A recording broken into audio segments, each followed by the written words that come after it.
The Great Serpent Mound in Ohio is one of the most impressive ancient earthworks in the United States. Spanning over 1,300 feet, this effigy mound takes the form of a coiled serpent and is located atop a plateau that may have been formed by a meteor impact millions of years ago. The site has been a focal point of intrigue, both for its symbolic design and for the mystery surrounding its construction. One of the most striking features of Serpent Mound is its precise alignment with celestial events. The head of the serpent points directly to the summer solstice sunset, and other parts of the structure are believed to align with the winter solstice and the equinoxes.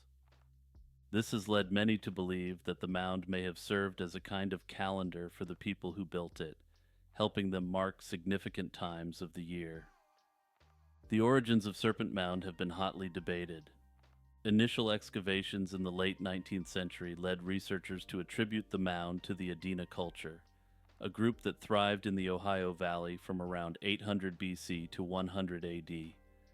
This assumption was based on the discovery of Adena burial mounds nearby, as well as the style of the earthwork, which seemed to match other Adena creations. However, more recent research has challenged this view.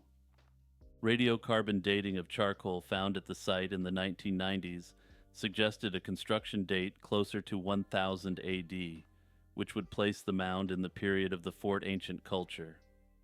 Despite these findings, some scholars argue that the Fort Ancient people may have only renovated or added to an earlier structure originally built by the Adena. This theory is bolstered by the fact that no artifacts directly associated with the builders have been found within the mound itself, making it difficult to definitively pinpoint its origin. The precise purpose of Serpent Mound remains unclear, though several theories have been proposed. Aside from its possible use as a calendar, the mound may have held spiritual or ceremonial significance. The lack of burial remains within the structure itself, contrasts with nearby mounds that served as burial sites, suggesting that Serpent Mound may have been used for different rituals. Additionally, the location of the mound on a plateau formed by a meteor impact may have been deliberately chosen due to beliefs about the energies or spiritual significance of such a site. Interestingly, Graham Hancock suggests that the Serpent Mound may have been influenced by a lost advanced civilization predating known cultures, like the Adena or Fort Ancient. He proposes that these ancient peoples had astronomical knowledge, and that the mound could align with celestial events tied to this forgotten civilization. However, Hancock's theory is not accepted by the archaeological mainstream. Jack Parsons was a paradoxical figure who seemed to straddle the realms of science and the occult with an ease that bewildered many of his contemporaries, to put it mildly. Born Marvel Whiteside Parsons in 1914, he grew up in Pasadena, California, and quickly developed an interest in explosives and science fiction. Also, as a quick aside, who the heck changes his name from Marvel to Jack? Stick with Marvel, man. This fascination would lead him to co-found both the Jet Propulsion Laboratory, or JPL, laying the foundation for modern rocketry, as well as NASA. But what makes Parsons' story all the more intriguing is how his devotion to the mystical practices of Aleister Crowley coexisted with his scientific brilliance. Parsons' journey into rocketry began as a young man, experimenting with explosives in his backyard, and later joining a group of like-minded enthusiasts. This group conducted research at Caltech's Guggenheim Aeronautical Laboratory. Though initially dismissed as a fringe interest, Parsons and his colleagues made major breakthroughs in developing rocket propellants. During World War II, their efforts gained traction, leading to the formation of JPL, which eventually became an indispensable player in the American space program. At the same time Parsons was revolutionizing the field of rocketry, he was delving deeper into occultism. His introduction to Aleister Crowley's Thelema philosophy, which emphasized personal will and magical rituals, came in the early 1940s. He quickly rose through the ranks of the Ordo Templi Orientis, Crowley's magical order, and became the leader of its lodge in Pasadena. Parsons didn't just dabble in occultism, he fully embraced it. He saw no conflict between his rocket work and his occult beliefs. In fact, he viewed both as part of the same pursuit to transcend earthly limitations, whether through technology or mysticism. This dual life of science and magic often led to scandal. Parsons would chant invocations to various pagan deities before rocket tests, blending his professional work with his spiritual practices and raising a few eyebrows at the same time.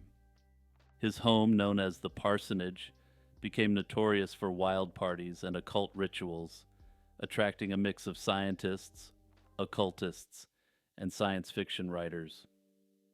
And to keep it current, I suppose these activities could be classified as quote-unquote freak-offs. Parsons and company embarked on a series of rituals called the Babylon Working, intended to summon a divine entity called Babylon. Parsons believed these rituals would herald a new age of freedom and self-expression. Despite his brilliance, Parsons' personal life spiraled out of control. His involvement in the occult, combined with his reputation for debauchery, made him an increasingly problematic figure in the eyes of the establishment.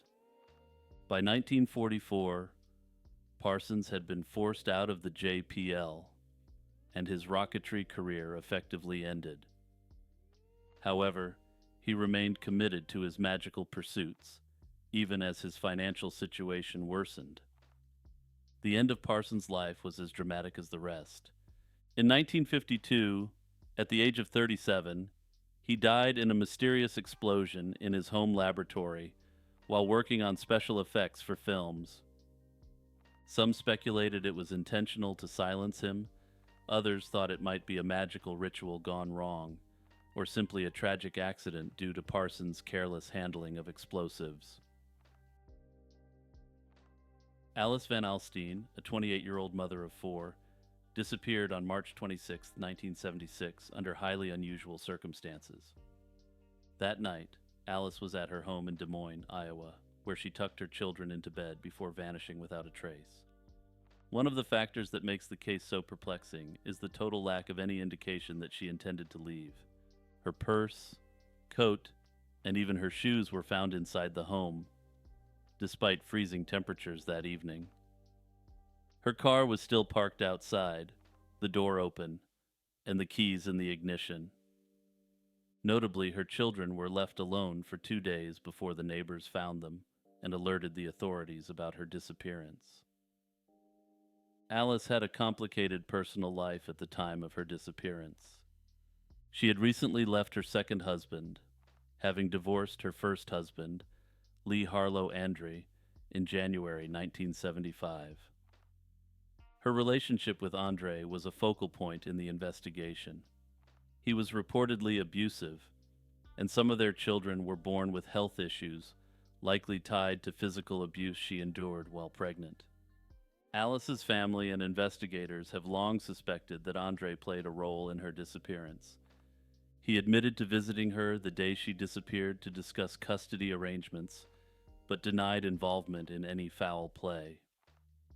Alice's ties to a controversial paramilitary group known as the Minutemen also plays a significant role in the case.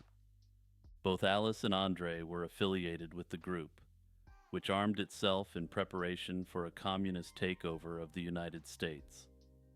After leaving the group and abandoning the ideology associated with it, Alice reportedly expressed fear for her life.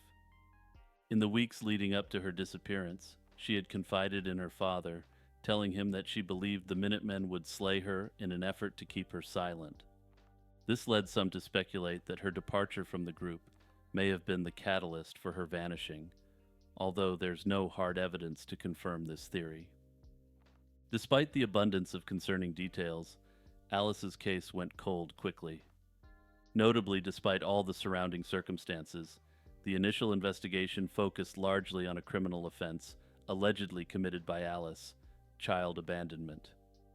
As a result of this focus, in 1977, the police issued a warrant for her arrest on charges of child desertion, a decision that is now viewed as a misstep in the investigation. The case was further hindered when original case files were destroyed in a 1993 flood, severely limiting the chances of solving the mystery. Over the years, Alice's father, Howard Barnes, dedicated his life to uncovering the truth, driving thousands of miles to track down leads. He even feared retaliation for his investigations, believing that his life, too, was in danger due to his inquiries into the Minutemen. Also, thank you to Discord community member D. Dodge Silver for this excellent recommendation. Hey everyone, it's Jimmy here, just reminding you to like and subscribe and to hit the notification bell. Also, be sure to join up on Discord and be part of the community. The Discord is very active and has over 150 members at this point. The were hyena is a figure in African and Middle Eastern folklore, with stories originating across different regions like Ethiopia, Somalia, the Lake Chad area, North Africa, and Iran. Unlike the European werewolf, these creatures often start as animals that shift into human form during the day. In East African traditions, particularly among the Ethiopian Amhara people, were hyenas, known as Buddha, are associated with blacksmiths who possess supernatural abilities. These abilities include the power to shapeshift at will and wield the evil eye. Historically, these myths reinforced social divisions, particularly targeting marginalized communities like Beta Israel, Ethiopian Jews, who traditionally worked as blacksmiths. In Somalia, it's believed that rubbing oneself with a magic stick at night triggers the transformation into a were hyena called a Kori Ismaris. This ability allows one to temporarily transform into a hyena at night, and if the ritual is executed correctly, the individual will transform back into a human by morning. In the area around Lake Chad, local legend tells of villages populated by humans who appear normal during the day, but transform into hyenas at night.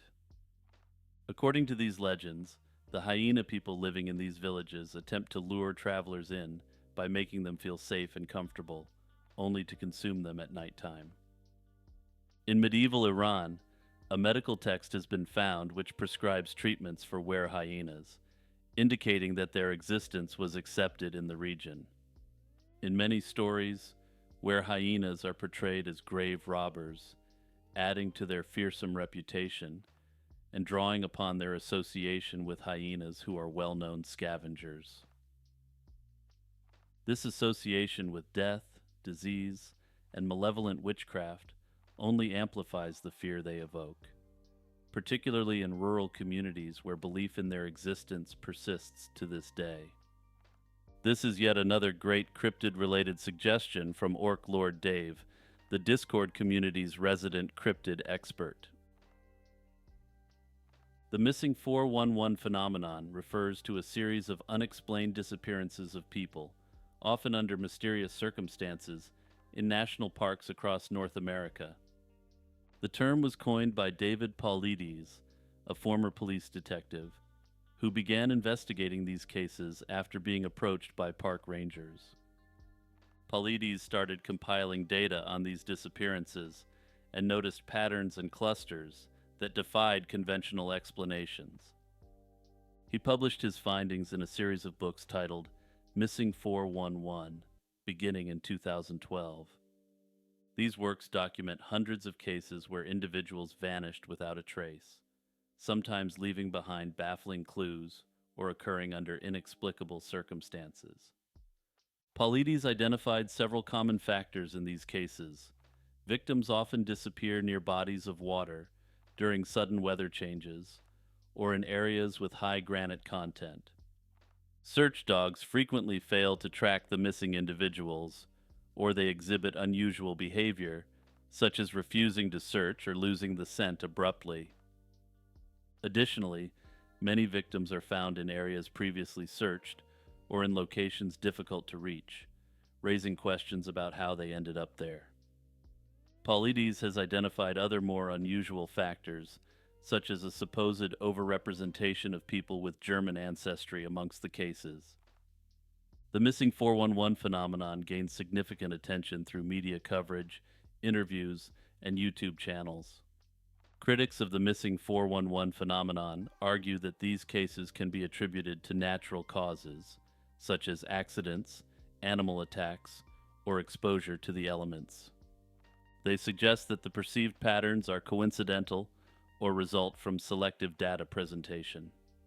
However, Paulides contends that the sheer number of cases with similar unusual characteristics points to something more sinister.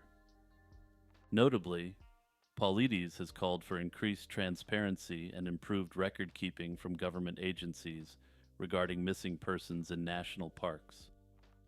He notes that obtaining information from the National Park Service can be challenging, as they don't maintain a comprehensive database of such cases.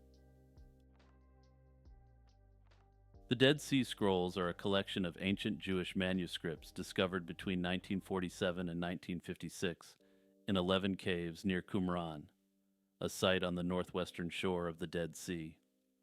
They're considered one of the most significant archaeological finds of the 20th century, offering profound insights into early Jewish life and the origins of Christianity. The story of their discovery began in early 1947 when a young Bedouin shepherd lost a goat and went searching for it among the cliffs. He stumbled upon a cave and, curious, tossed a stone inside, hearing something shatter. Investigating further, he found clay jars containing scrolls wrapped in linen. Unaware of their value, the Bedouins sold the scrolls to antiquities dealers in Bethlehem. Word of the scrolls reached scholars, and in 1947, Professor Eleazar Sukenik of the Hebrew University managed to acquire 3 of them. Around the same time, Archbishop Samuel of the Syrian Orthodox Church purchased 4 scrolls. These initial 7 scrolls included the Great Isaiah Scroll, the Community Rule, and the Habakkuk Commentary, among others. Despite the turmoil of the time, archaeologists and scholars organized expeditions to explore the area further. Between 1949 and 1956, 10 more caves were discovered, yielding tens of thousands of fragments from over 900 manuscripts. The scrolls are written mainly in Hebrew, with some in Aramaic and a few in Greek. They date from the 3rd century BC to the 1st century AD, covering a critical period in Jewish history leading up to the destruction of the Second Temple by the Romans in 70 AD. One of the most remarkable findings is that the scrolls contain the oldest known copies of biblical texts, predating previously known manuscripts by about 1,000 years. The Great Isaiah Scroll, for example, is a complete copy of the Book of Isaiah and shows remarkable consistency with later versions. The other manuscripts provide a window into the life of a Jewish community that many scholars identify with the Essenes, a sect described by ancient historians like Josephus and Philo. Another notable find is the War Scroll, which details an apocalyptic battle between the Sons of Light and the Sons of Darkness, which will occur at the end of our timeline. I note that I did mention that the Dead Sea Scrolls are thought to be written by the Essenes. However, this is by no means universally accepted. Some propose that the scrolls were actually a sort of catalog of beliefs of various different sects active in the region at the time. The theory was these various groups had put aside their difference to store a collection of various texts from Jerusalem in the caves during times of crisis. Advocates of this hypothesis argue that if the scrolls hadn't been preserved in the caves, that the Romans would have, without a doubt, destroyed them. The publication history of the Dead Sea Scrolls was fraught with delays and controversies. Initially, a small team of scholars held exclusive access to the scrolls, leading to frustration within the academic community and with people generally. It wasn't until the 1990s that the Israel Antiquities Authority released high-resolution photographs, allowing wider scholarly engagement and accelerating research. While there has been much greater access to the Dead Sea Scrolls over the last 3 decades, some have speculated that the full contents of the scrolls have yet to be released. For instance, some speculate that there may be crucial information about Jesus Christ in the unreleased portion of the Dead Sea Scrolls, though this remains speculation at this time. Also, stay tuned because I'm going to be discussing a specific mysterious Dead Sea Scroll that functions as an ancient treasure map later on in this video. The disappearance of Dennis Martin on June 14, 1969, in the Great Smoky Mountains, remains a very unsettling, unsolved disappearance. The facts are fairly straightforward. Dennis, a 6-year-old boy from Tennessee, was on a Father's Day camping trip with his family. He was last seen at Spence Field, playing a game of hide-and-seek with his brother and a couple of other children. But from the moment he ran into the woods to hide, he was never seen again. Dennis's disappearance triggered an enormous search operation. Within hours, more than 240 people were scouring the rugged terrain, and that number eventually swelled to 1,400 volunteers, along with helicopters and search dogs. Despite all the effort, the searchers turned up no definitive trace of the boy, not even the bright red shirt that should have made him easy to spot. Rainstorms only complicated the situation, washing away potential clues and making search efforts dangerous and difficult. Even the involvement of a Green Beret unit, who unexpectedly appeared to assist, didn't provide any significant breakthroughs. Theories about what happened to Dennis have swirled for decades, and none can be entirely ruled out due to the lack of physical evidence. The most likely, at least according to park officials, is that Dennis wandered off, got lost, and succumbed to the elements or an accident in the rugged and unforgiving terrain of the Smokies. The area where he vanished is covered in dense vegetation, crisscrossed by creeks, and dotted with dangerous cliffs and crevices. Many believe that if Dennis had simply taken a wrong step, he could have easily fallen into one of these natural hazards, leading to his death without ever being found. However, some elements of the story have led to more sinister speculation. One of the more bizarre pieces of information comes from a family hiking near Rowan's Creek on the same day Dennis disappeared. They reported hearing a terrifying scream and then seeing a rough-looking man moving quickly through the woods. This man seemed to be carrying something over his shoulder, although the sighting occurred 7 miles away from where Dennis was last seen. Despite the chilling nature of this report, authorities were skeptical. They dismissed it due to the distance and the short time frame between the disappearance and the sighting. Still, the idea that Dennis could have been abducted by a stranger persists. Another theory points to the wildlife in the area. The Great Smoky Mountains are home to black bears, which are particularly dangerous when they emerge from hibernation. Some have speculated that a bear or even a wild boar could have attacked Dennis and dragged him away.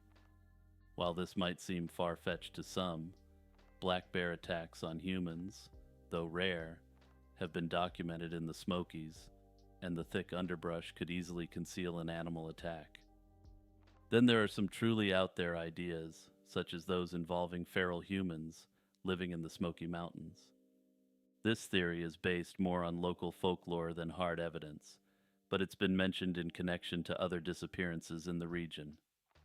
Despite all the search efforts and countless hours spent poring over potential leads, no trace of Dennis has ever been found.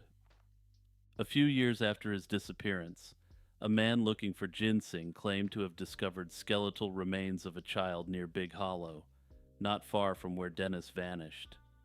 However, the hunter didn't report his find until 1985, fearing legal trouble for his illegal harvesting of ginseng in the area.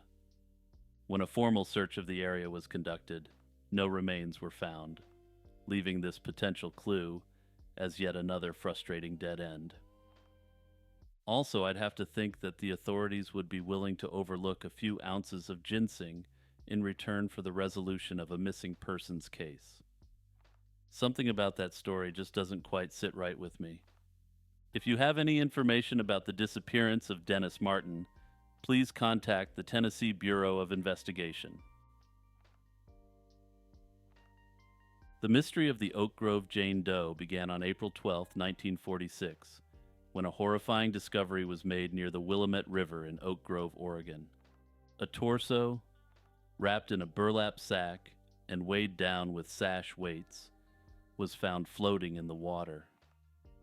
This shocking find led to a string of gruesome discoveries over the next few months, as more body parts were recovered from the river.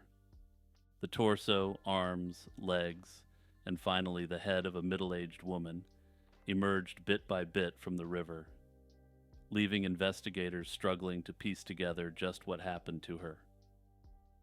The initial discovery was made by hikers who spotted the suspicious package floating near the shore. The burlap sack containing the torso was bound with telephone wire, a detail that repeated itself in later finds. Within days, more remains were found, including the woman's arms and right thigh, similarly packaged and weighed down.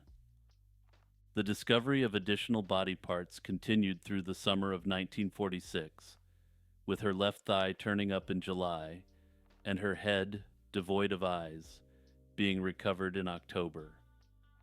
A significant portion of her remains, including her hands and feet, were never located. From the remains recovered, a pathologist at the University of Oregon determined that Oak Grove Jane Doe was a Caucasian woman, probably in her 40s or 50s. She was about 5 feet 2 inches to 5 feet 4 inches in height and weighed around 140 pounds. The cause of death was determined to be blunt force trauma to the head. Disturbingly, burn marks on her body suggested that a blowtorch had been used on her, likely while alive. Although investigators tried to trace her identity, they were hampered by the limited forensic technology available at the time. Early theories suggested she might have been a missing woman from Seattle named Marie Nastos, who had disappeared the previous year. This lead fizzled out as investigators couldn't establish a firm connection.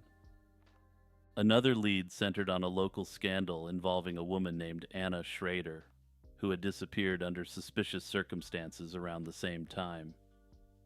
Involved in an affair with a Portland police officer, she was believed by some crime writers to have been slain because she possessed sensitive information about the department. However, no concrete evidence linking Schrader to Oak Grove Jane Doe was ever uncovered. Law enforcement also explored connections to convict Roy Moore, who claimed to have slain a woman and disposed of her remains in the Malala River, another tributary of the Willamette. However, this investigation similarly went nowhere, as Moore failed to provide any verifiable details that tied him to the Oak Grove Jane Doe case. The case was revisited in 2004 when the Clackamas County Sheriff's Office reopened the investigation in hopes that advances in forensic science might finally shed light on the victim's identity. Unfortunately, much of the physical evidence, including the victim's dentures, jawbone, and even her clothing, had been lost sometime in the 1950s. This significant loss of evidence has made solving the case all but impossible, despite the best efforts of investigators. Unfortunately, given the loss of evidence and the passage of time, it looks as though this Jane Doe may forever be unknown. The concept of the witches' Sabbath has a rich and complex history that stretches back to medieval Europe. It was believed to be a gathering where witches convened to worship the devil, engage in forbidden rites, and practice malevolent magic. These nocturnal assemblies were thought to occur in secluded places like forests, mountains, or abandoned ruins, and were spoken of by locals in hushed tones and with fear. During the late Middle Ages and the early modern period, fear of witchcraft intensified. The publication of the Malleus Maleficarum in 1487 by Heinrich Kramer played a pivotal role in shaping perceptions of witchcraft and the witches' Sabbath. This treatise provided detailed descriptions of witches' practices, including the Sabbaths, and became a guide for inquisitors and witch hunters across Europe. The Malleus Maleficarum insisted that witches were predominantly, though not exclusively, women, asserting that female susceptibility to demonic influence stemmed from inherent moral weaknesses. Kramer described the Sabbath as a place where witches renounced their Christian faith, paid homage to the devil, and participated in physical unions with the devil or his representatives. Confessions obtained during witch trials often followed a similar pattern. Under extreme duress, accused individuals recounted attending Sabbaths where they engaged in heinous acts. These narratives, though coerced, reinforced the belief in a widespread diabolical conspiracy and justified the continuation of witch hunts. Artists like Francisco Goya portrayed the witches' Sabbath in his works, capturing the dark and ominous atmosphere associated with these gatherings. Also, if you're one of those people who just listens, I definitely encourage you to take a look at Goya's eerie depiction of a witch's Sabbath now. It looks like something from a black metal album cover, and honestly, I'm sure it's been used in that capacity. Regional folklore added unique elements to the concept of the witch's Sabbath.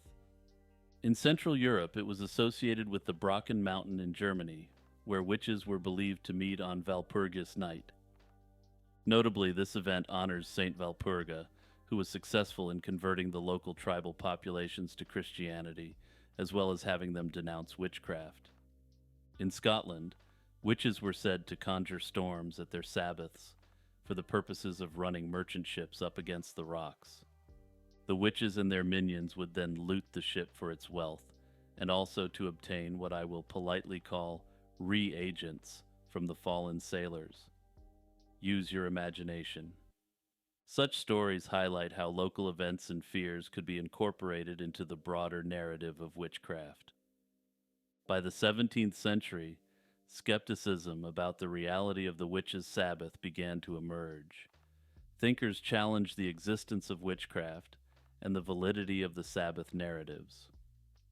In modern times, the witches' Sabbath has been reinterpreted within neo-pagan and Wiccan movements. Practitioners often reinterpret the Sabbath positively. These gatherings celebrate nature, spirituality, and communal bonds rather than malevolent and evil events. Gerald Gardner, considered the founder of modern Wicca, incorporated elements of supposed historical witchcraft practices into the religion's rituals. But back to traditional witches' Sabbaths for one moment. Some scholars argue that these gatherings were misinterpretations of pre-Christian fertility rites and festivals. Other scholars have proposed theories about a pagan cult that survived Christianization, though such theories are generally considered to be untrue by mainstream academics. Chaos magic is an unconventional and highly flexible form of modern occultism that emphasizes personal experimentation and the fluidity of belief systems. Emerging in the late 20th century, chaos magic gained momentum in the 1970s with key texts such as Liber Null by Peter J. Carroll and the Book of Results by Ray Sherwin. These works laid the foundation for a practice rooted in pragmatism and innovation, allowing practitioners to draw from a wide range of magical traditions and psychological techniques. One of the most fundamental tenets of chaos magic is the concept of belief as a tool. Unlike other magical traditions that require adherence to specific deities or rituals, chaos magicians view belief itself as something that can be shaped and manipulated. The purpose of this twisting of ideas and beliefs is to achieve desired outcomes by whatever means necessary. This approach allows for a level of flexibility and adaptability that is rare in more traditional forms of magic. By shifting beliefs, the practitioner can adopt new perspectives, experiment with different techniques, and ultimately create a system of magic that is uniquely their own.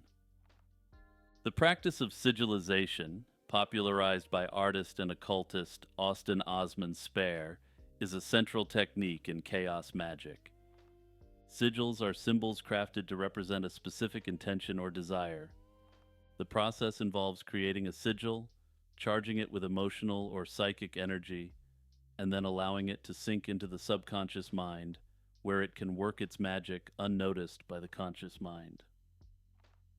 Another critical concept in chaos magic is gnosis, a heightened state of consciousness that is believed to increase the practitioner's ability to influence reality. Gnosis can be achieved through a variety of means, including meditation, chanting, drumming, and even more extreme practices such as sensory deprivation, physical exhaustion, or other activities. The goal is to bypass the rational mind and reach a state where the magician's will can operate more freely. This mirrors techniques found in other mystical traditions but is stripped of their religious or dogmatic frameworks, allowing the practitioner to remain untethered from any specific belief system. A defining feature of chaos magic is its embrace of paradigm shifting. Practitioners are encouraged to adopt and discard belief systems as necessary to achieve their magical goals. For instance, practitioners are encouraged to adopt completely different worldviews depending on something as simple as the roll of a set of dice. For instance, a certain roll could indicate that the practitioner adopts a Norse pagan worldview for 6 months. Another roll, for instance, could have the same person adopting a Taoist worldview for the next 6 years.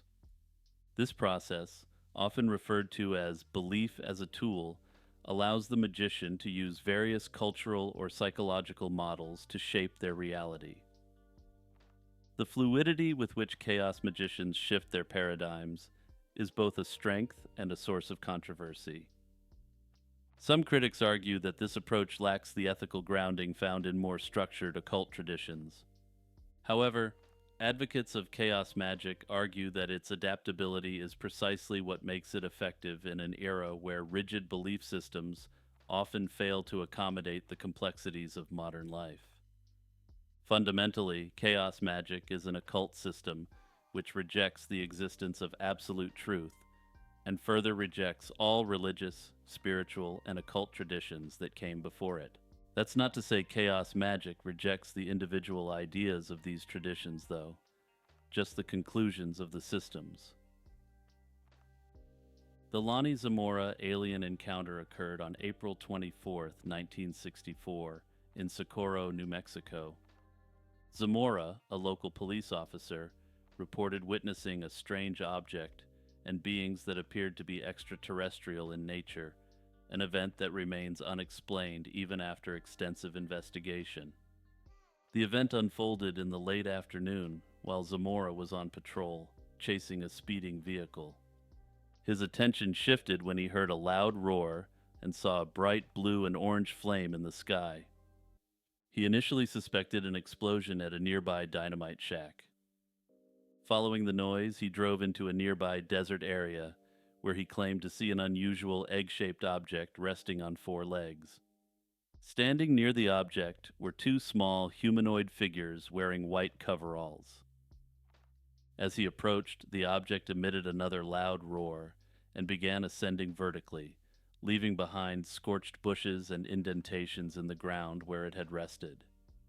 Startled, Zamora took cover behind his car and watched as the object rose into the sky, disappearing without leaving a visible trail or smoke. The object, Zamora described, had no visible windows or doors, but displayed a peculiar red insignia. The incident was soon investigated by local authorities, the FBI, and the U.S. Air Force under Project Blue Book, the U.S. government's primary program for investigating UFO sightings. Investigators confirmed that the physical evidence at the scene, including burnt vegetation, landing marks, and metal scrapings, supported Zamora's account. Zamora's reputation for honesty played a significant role in how seriously the event was taken. Notably, unlike many other individuals who have had close encounters with alien entities, Zamora never sought to profit from his experience, avoiding all forms of press or publicity. Known as a reliable officer, he had no history of making extraordinary claims or seeking attention, which led many to believe that his account was sincere. Further, over the years, multiple witnesses from the area reported seeing an object in the sky around the same time, lending further credence to Zamora's story. Despite thorough investigations, including interviews with Zamora and other witnesses, the official conclusion of Project Blue Book labeled the event as unidentified. No conventional explanation, such as the old reliable experimental aircraft or weather balloon, could be confirmed. The case stood out to Dr. J. Allen Hynek, one of the leading astronomers involved in Project Blue Book, as particularly compelling. He would later remark that Zamora's encounter was one of the most puzzling he had ever examined. Over the years, some skeptics have suggested alternate explanations, including the possibility that the event was a hoax or prank orchestrated by local college students.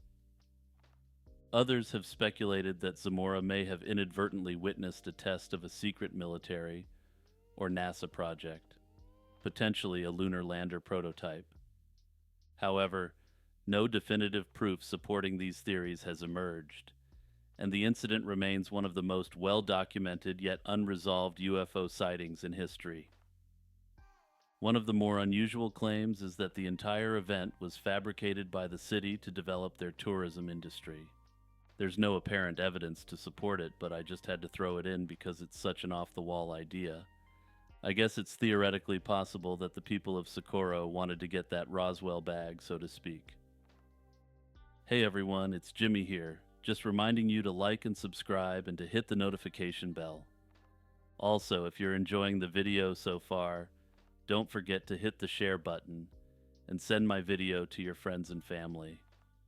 And if you want to take it to the next level, check out the Patreon or the YouTube membership and support the channel for as little as $1 a month. The concept of the evil eye is one of the oldest and most widespread superstitions in human history. It's believed that a malevolent glare, often fueled by envy or jealousy, can bring misfortune, illness, or even death upon the person at whom it's directed. This belief transcends cultures, religions, and continents, indicating a shared human concern about the power of negative intentions. From ancient civilizations to modern societies, the fear of the evil eye has influenced everything from art, literature, to daily practices. Historically, the evil eye is thought to date back to ancient Mesopotamia, around 3000 BC, where amulets and inscriptions were used to ward off its effects. The Mesopotamians crafted eye-shaped amulets out of materials like lapis lazuli and carnelian, believing that these objects could deflect the harmful gaze. In ancient Greece, philosophers like Plato and Plutarch wrote about the evil eye, suggesting that certain individuals possessed the power to harm others merely by looking at them. The Greeks believed that the eyes were the windows to the soul, and that envy could emanate as a destructive force.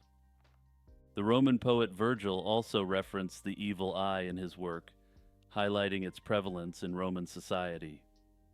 Romans used symbols and charms called fascinum to protect against the evil eye, integrating these practices into their daily lives.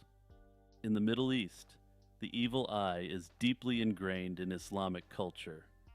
The Quran mentions the concept indirectly, and many Muslims believe in the importance of protecting themselves from envious gazes.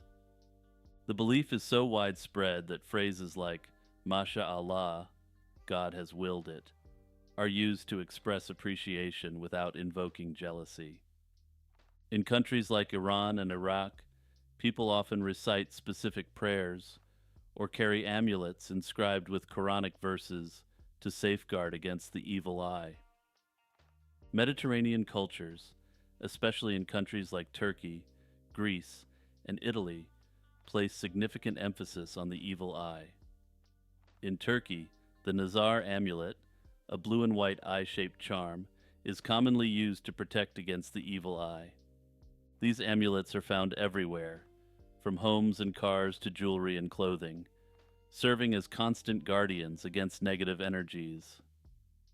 In modern Greece, the evil eye is known as kakomati, and similar protective charms are prevalent. Greeks might spit 3 times after praising someone to prevent the evil eye from affecting them.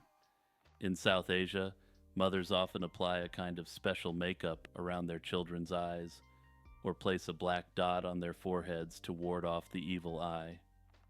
African cultures have their own interpretations of the evil eye. In sub-Saharan Africa, protective measures include wearing amulets or participating in rituals conducted by spiritual leaders. In North Africa, the concept is intertwined with local beliefs and often involves the use of hand-shaped amulets known as Hamsa or Hand of Fatima, which are believed to provide protection. Latin American countries also acknowledge the evil eye, known as mal de ojo in Spanish-speaking regions. Notably, unlike other versions of the evil eye, this version can be cast indirectly without intended malevolent intent, just through insecurity. In Mexico and Central America, it's believed that infants are particularly susceptible. To protect them, parents often adorn babies with red bracelets or necklaces featuring an eye charm. In some regions, holy men and women perform rituals to cure those afflicted by the evil eye, using herbs and prayers to absorb the negative energy. The persistence of the evil eye belief highlights a universal human concern about envy and the potential harm it can cause. Stacey Arras disappeared in Yosemite National Park on July 17, 1981, while on a trip with her father and others. At 14, she was a confident and capable teenager from Saratoga, California, highly familiar with outdoor activities. The group had arrived at Sunrise High Sierra Camp, a scenic yet remote area at 9,400 feet above sea level. Stacey changed into more comfortable clothes, planning to explore the surroundings and take photographs by a nearby lake. She asked her father to join her on the walk, but he declined.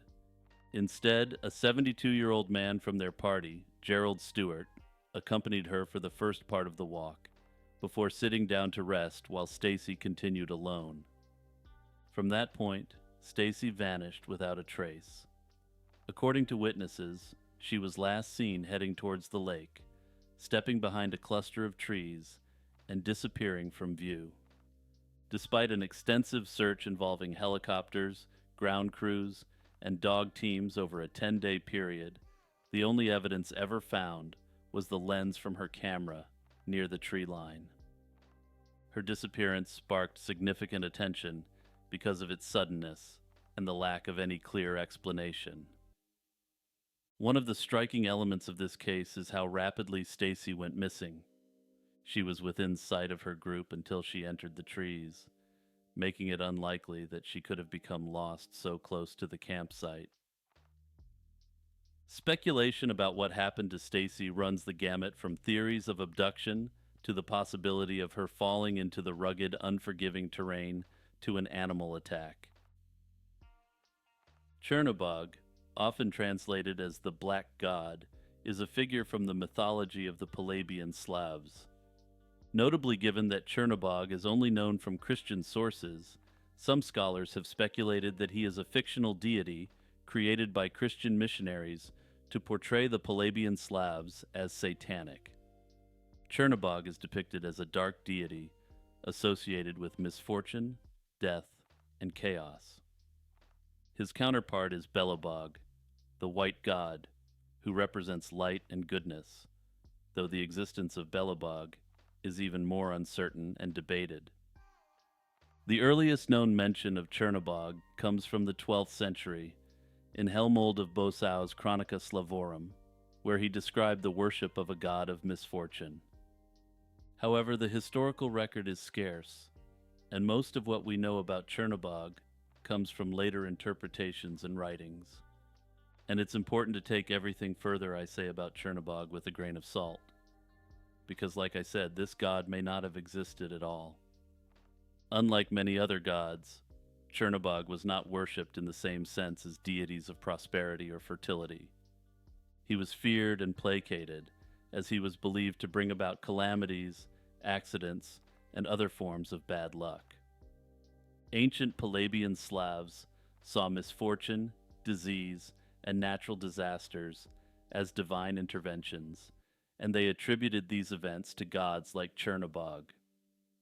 Chernobog may have also played a role as a winter deity, associated with the darkest part of the year, which also reflects ancient Slavic beliefs about the cyclical nature of time. This concept fits into broader pagan traditions, where seasons and natural cycles were embodied by powerful deities.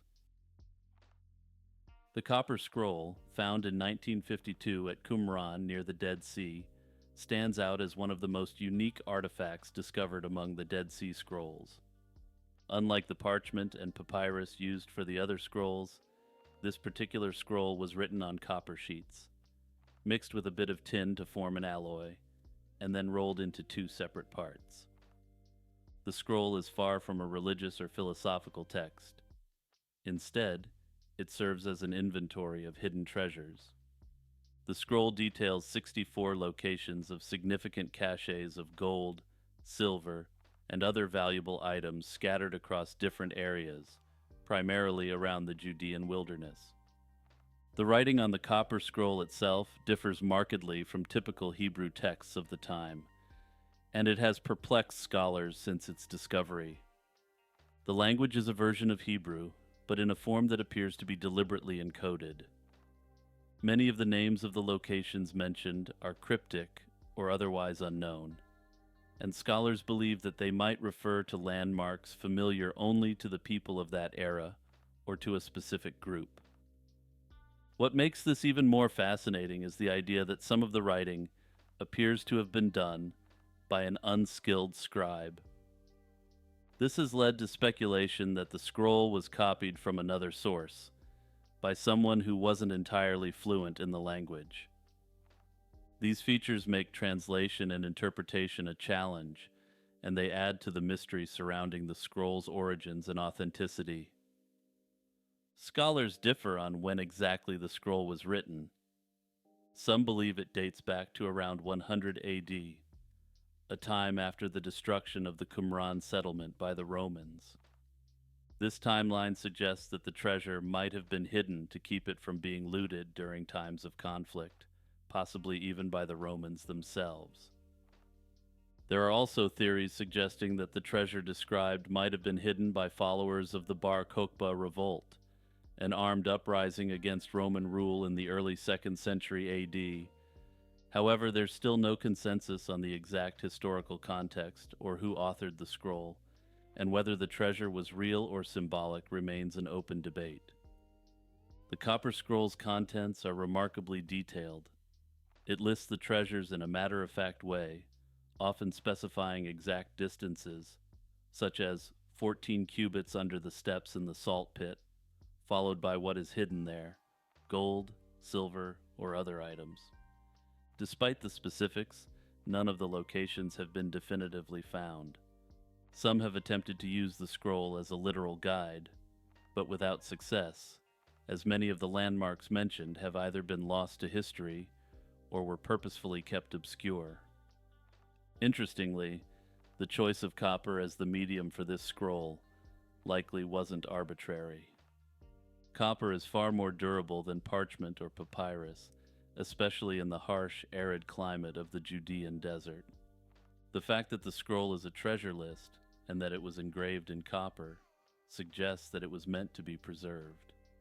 I have a personal theory that someone might have discovered the treasures detailed in the copper scroll during the 20th century and decided not to go public with it. Given the detailed nature of the scroll's instructions and the numerous expeditions that have sought the treasure, I think it's entirely possible that someone found the caches and chose to keep it a secret.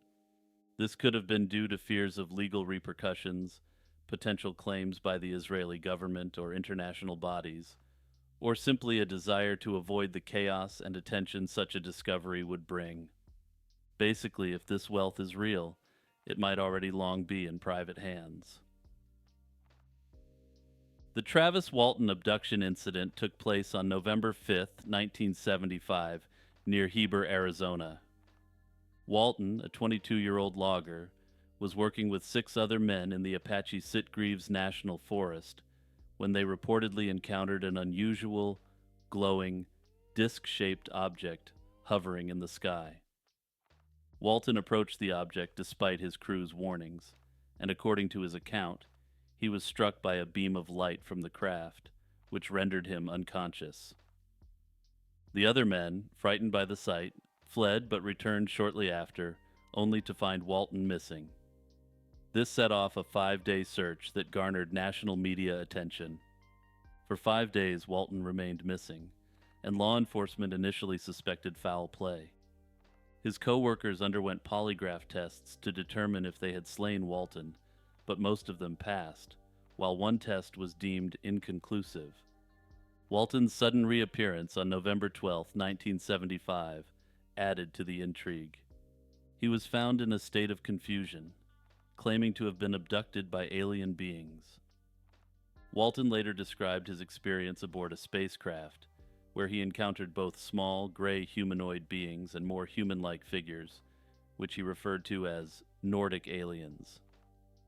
These entities, according to Walton, conducted experiments on him, although he managed to fight off his captors at one point. In the years following the incident, Walton has maintained his story, recounting it in interviews, a book titled The Walton Experience, and the 1993 film Fire in the Sky. The other men involved have largely stood by their version of the events as well, despite skepticism and accusations that the incident was a hoax or a publicity stunt.